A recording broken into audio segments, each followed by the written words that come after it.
Com o isolamento social presente na vida do brasileiro desde o início da pandemia, a circulação de pessoas pelas cidades naturalmente diminuiu. A restrição de mobilidade associada ao fechamento de parte do comércio e serviços resultou numa queda considerável nos índices de violência.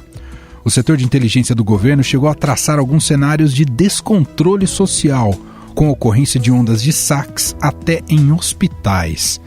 Dados de capitais como São Paulo e Rio de Janeiro mostram que houve redução nos chamados crimes contra o patrimônio, como roubos e furtos. O número de roubos a comércio e residências diminuiu na Zona Norte durante a pandemia.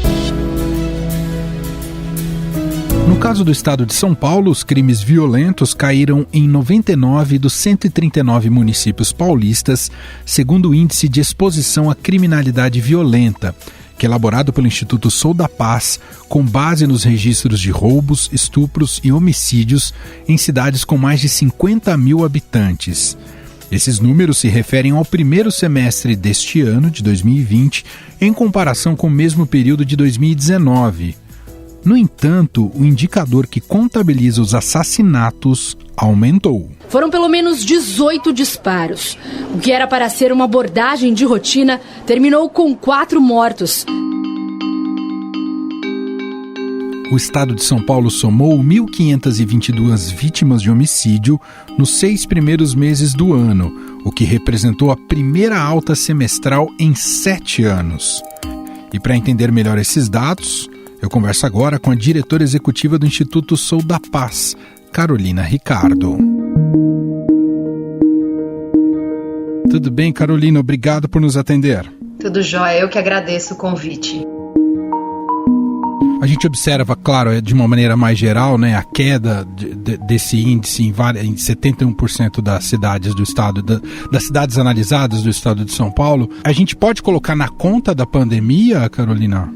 Quando a gente fez a análise para esse semestre, a gente viu que houve uma diminuição a isso, 71% dos municípios viram a exposição ao crime violento reduzir, né? E isso é um dado importante, mas mais importante ainda, a gente desagregar o indicador e ver o comportamento desses diferentes indicadores dentro do índice, para entender um pouco o que pode ser atribuído ou não à pandemia, né? Então eu acho que a primeira coisa os crimes patrimoniais de fato caíram e a gente pode sim seguramente atribuir à pandemia, né? Então esses crimes violentos patrimoniais, roubo de carga, roubo de veículo, roubos outros, que é o roubo à mão armada, esses caíram de fato porque as pessoas deixaram de circular, você tem menos oportunidade para o crime violento acontecer, você tem menos veículos circulando, menos veículo estacionado, né, podendo ser roubado, enfim, ou cruzando faróis, né, que são as situações em que o crime violento patrimonial acontece, né.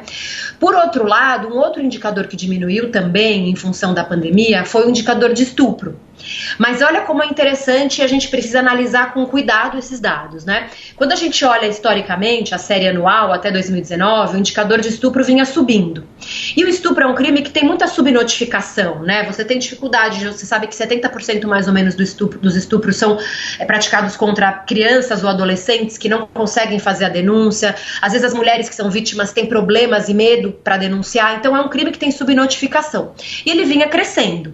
Quando a gente vive numa situação de pandemia, é muito possível que você tenha menos oportunidade para a vítima fazer o registro da ocorrência e denunciar. Então, a queda no indicador não necessariamente significa uma diminuição no estupro, mas pode muito significar uma queda no registro dos estupros, né? Então, eu acho que nesse sentido, a gente chama a atenção esse dado para o outro lado. A gente precisa olhar, né, o que tem acontecido com as violências sexuais que acontecem dentro de casa. E os homicídios, por sua vez, né, a gente, claro, em muitos municípios eles caíram, mas a gente também viu uma alta no estado de São Paulo, né, em algumas cidades. Então, o indicador, ele mostra bem o que está acontecendo na pandemia, quer dizer, uma redução do crime patrimonial violento, uma discussão sobre o dado de estupro, que a gente precisa olhar, e as prefeituras e as polícias precisam olhar para esse dado para saber se é uma redução, se é uma diminuição questão da notificação, e os homicídios, que eu acho que é o grande mistério que a gente tem vivido aí no estado de São Paulo, com esse aumento que a gente viu no primeiro semestre, que é preciso investigar mais a fundo o que está por trás, né? Então, veja, ele chama a atenção e faz com que a gente faça novas perguntas para os gestores, para as polícias, para os prefeitos, para entender o que tá por trás. De toda forma, o crime patrimonial caiu bastante e ajuda o indicador a diminuir. E nas cidades, o medo de ser roubado, ele é algo que permeia o dia a dia dos municípios, né? Então é um indicador importante que tenha caído e diminui a exposição à violência em muitos municípios. Até por isso a gente precisa ter cuidado, não é, Carolina? Porque pode ter uma falsa sensação de melhoria da segurança pública no ir e vir nas cidades, porque as pessoas estão em casa, estão isoladas, então a gente não sabe ao certo se isso representa uma melhoria real ou se voltaremos a esses índices num futuro tão próximo, não é, Carolina? Exatamente, eu acho que o índice, e qualquer índice, né, que se baseie prioritariamente em dados objetivos, em estatísticas, ele nunca pode ser lido como a interpretação absoluta da realidade naquele território, né? Ele joga a luz para uma questão e nos provoca a fazer novas perguntas, né? Então, eu acho que há que celebrar, porque uma parte dessa informação, que é crimes violentos, sobretudo os patrimoniais, como eu disse, geram muito medo, eles tiram a liberdade de ir e vir na cidade, porque as pessoas têm medo, e aí, em todas as regiões da cidade, há muito tempo o crime patrimonial era visto como crime de áreas ricas, mas hoje a gente sabe, com acesso a bens, as regiões periféricas são muito afetadas por roubos e outros tipos de crimes patrimoniais também, e isso afeta o direito de ocupar a cidade. Então, se esse crime cai, isso é super importante. Por outro lado, o crime de estupro, que é um crime que acontece em casa, precisa ser muito alvo das autoridades, e se a gente vê uma diminuição,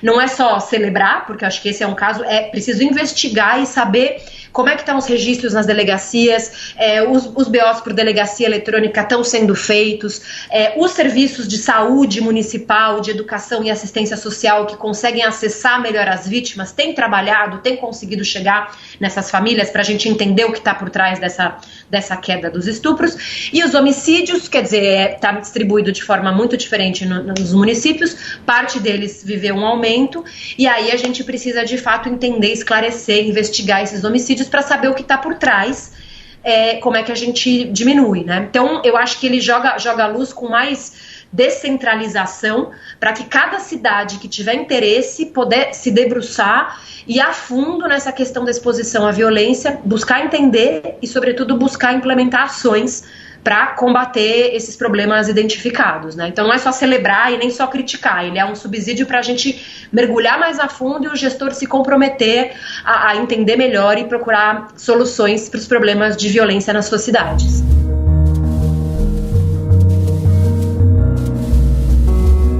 Por falar em gestor, Carolina, estamos em ano eleitoral. As prefeituras, de uma maneira geral, no Brasil, se eximem demais em apresentar propostas de segurança pública e jogam quase tudo nas costas do Estado. É preciso repensar o papel dos municípios também nesse combate à criminalidade, Carolina? Acho que você toca num ponto fundamental, né? E a gente costuma dizer que tem um jogo de empurra aí, de responsabilidades no campo da segurança pública, até porque o nosso modelo federativo, embora a gente tenha avançado com a aprovação da lei do Sistema Único de Segurança Pública, ainda deixa a responsabilidade municipal muito ampla, né? De toda forma, apesar desse jogo de empurra, a gente precisa fazer justiça a muitos prefeitos que vêm investindo em segurança pública nas suas gestões, né? Mas o que eu acho que é importante, a gente vê uma lógica de investimento que reproduz muito o que o governo do estado já faz, né? Então você cria secretarias municipais de segurança, você cria guardas, as guardas são muito importantes, mas as guardas acabam muitas vezes querendo repetir o trabalho que a polícia militar faz, de policiamento ostensivo, de ronda, de patrulhamento, que tem um papel na prevenção, mas não é o único, exclusivo, né? E você acaba deixando de lado, tem um investimento em videomonitoramento, em tecnologia, que é super importante, mas não é suficiente. O que que eu preciso agora nesse debate eleitoral é ter mais candidatos e mais prefeitos comprometidos com uma pauta mais ampla de segurança pública, que é a prevenção. A prefeitura coordena serviços de assistência social que chegam lá na ponta, serviços de saúde, UBS, médico da família, a educação básica, que são fatores fundamentais para identificar a violência doméstica, para trabalhar projetos de primeira infância. A gente sabe que trabalhar a primeira infância é fundamental para prevenir violência, trabalha com medida socioeducativa com adolescente infrator. Então a prefeitura tem um monte de ferramenta para fazer políticas de prevenção. Então o que a gente precisa é que o município se responsabilize com essa agenda e não só com ampliar a vídeo monitoramento, ampliar a tecnologia e ampliar a guarda. E fazer um trabalho comunitário e preventivo com a guarda. A guarda tem que fazer mediação de conflitos, a guarda tem que fazer trabalho de encaminhamento de demandas sociais também, para liberar a PM para fazer o policiamento ostensivo. Então, é preciso que as prefeituras deem um salto e se comprometam mais com a agenda de segurança, para além de guardas armadas e vídeo monitoramento e tecnologia. Precisamos dar esse salto, e eu acho que o IECV ajuda a provocar um pouco os municípios para essa agenda agora no debate eleitoral, e os candidatos e futuros e futuras prefeitas. Sensacional. Nós ouvimos Carolina Ricardo, diretora executiva do Instituto Sou da Paz. Muito obrigado pela entrevista, Carolina. Eu que agradeço. Tchau, tchau.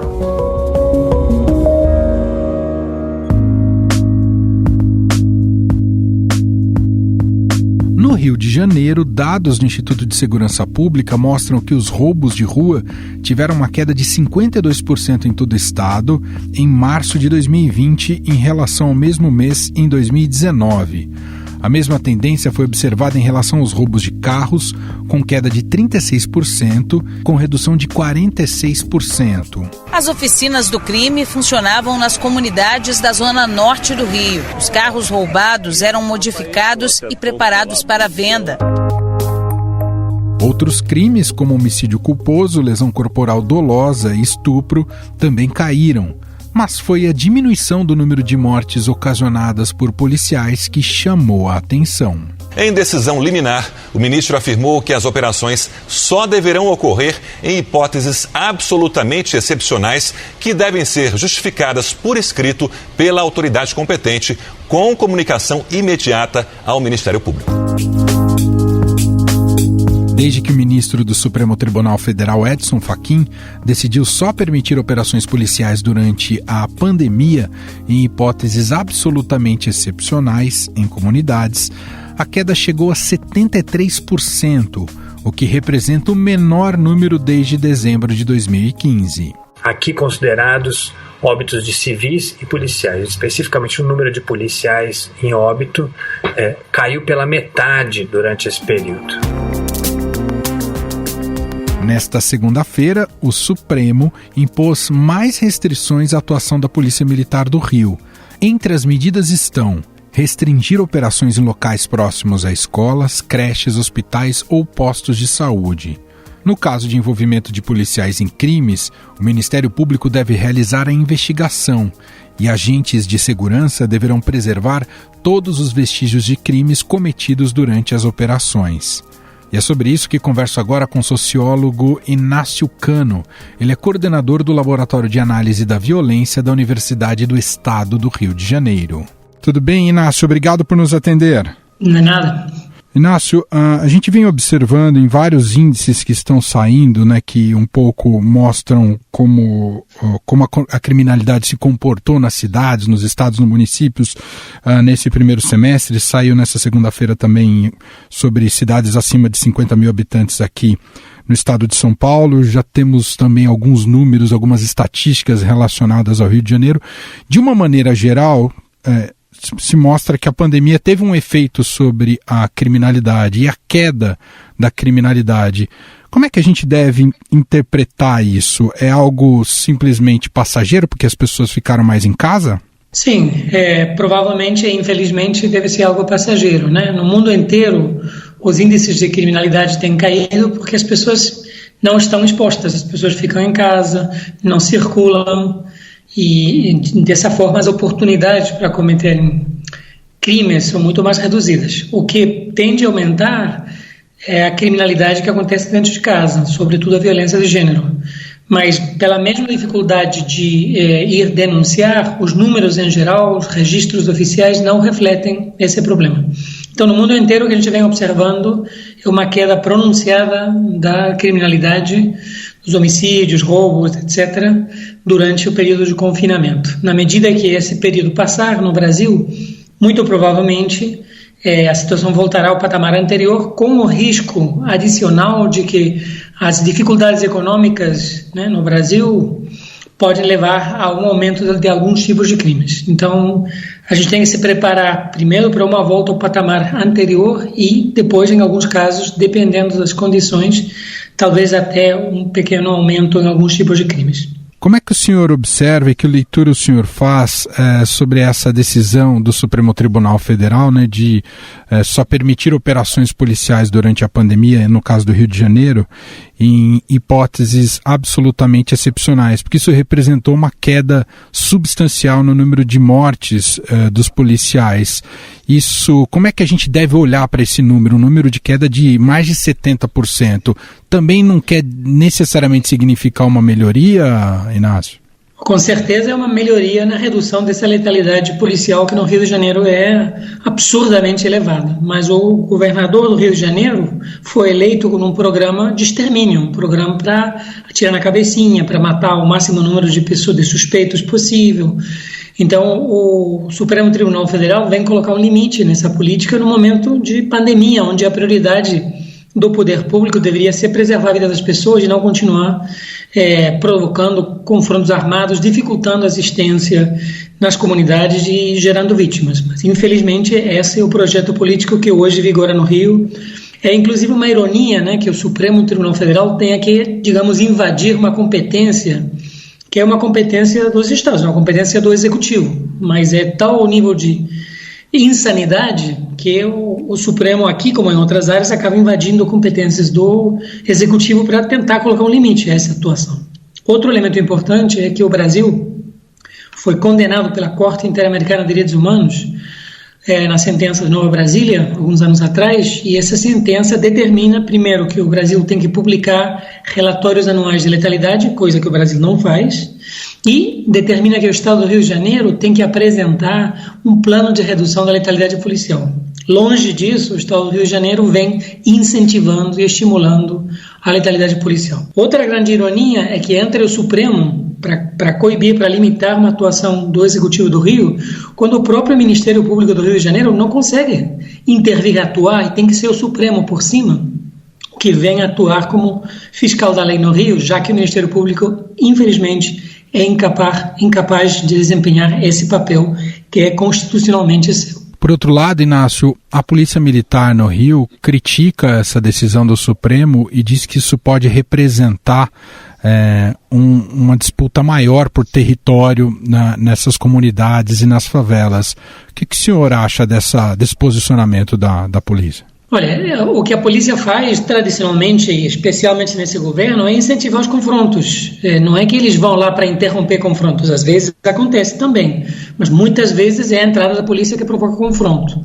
E é um confronto que não resolve nada, só gera insegurança para as pessoas que moram lá, gera mortes e não resolve nada. Então, esse paradigma, esse modelo da guerra contra as drogas, essa guerra militarizada, de invasão periódica, é um modelo completamente falido, mas é o nosso modelo tradicional e, evidentemente, a polícia do governador Witzel é uma polícia que se sente ameaçada por essa decisão, porque tira, digamos assim, o cerne da sua política de segurança, né, que é incursões que provocam confronto. Então, se o Supremo não deixa fazer isso ou coloca limites nessa atuação, a polícia se sente coagida, né, limitada, tolhida na sua atuação. Mas a polícia tem que repensar, não só a polícia, né, eu acho que também o Rio de Janeiro tem que repensar suas políticas de segurança e caminhar numa direção que reduza os confrontos. Um confronto armado é sempre um fracasso de uma política de segurança. Tem que tentar evitar os confrontos. Mas, infelizmente, historicamente, nós desenvolvemos essa política em que o confronto é o objetivo. Então, longe de tentar evitar, a política promove o confronto. Mas um crime que muitas vezes é silencioso teve um aumento preocupante em todo o país: a violência doméstica.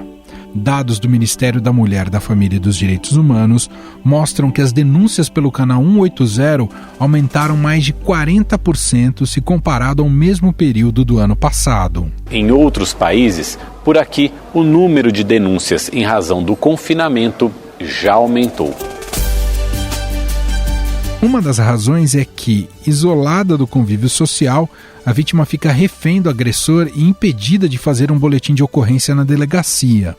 Por isso, foi sancionada a lei que assegura o pleno funcionamento, durante a pandemia de Covid-19, de órgãos de atendimento a vítimas de violência doméstica ou familiar. Estamos lançando essa semana, entre hoje e amanhã, uma cartilha sobre os diferentes tipos de violência doméstica contra a mulher, Lei Maria da Penha, e mapeando todos os serviços disponíveis no nosso país para o enfrentamento à violência contra as mulheres. Para o sociólogo Inácio Cano, o momento é ruim para quem sofre com violência doméstica.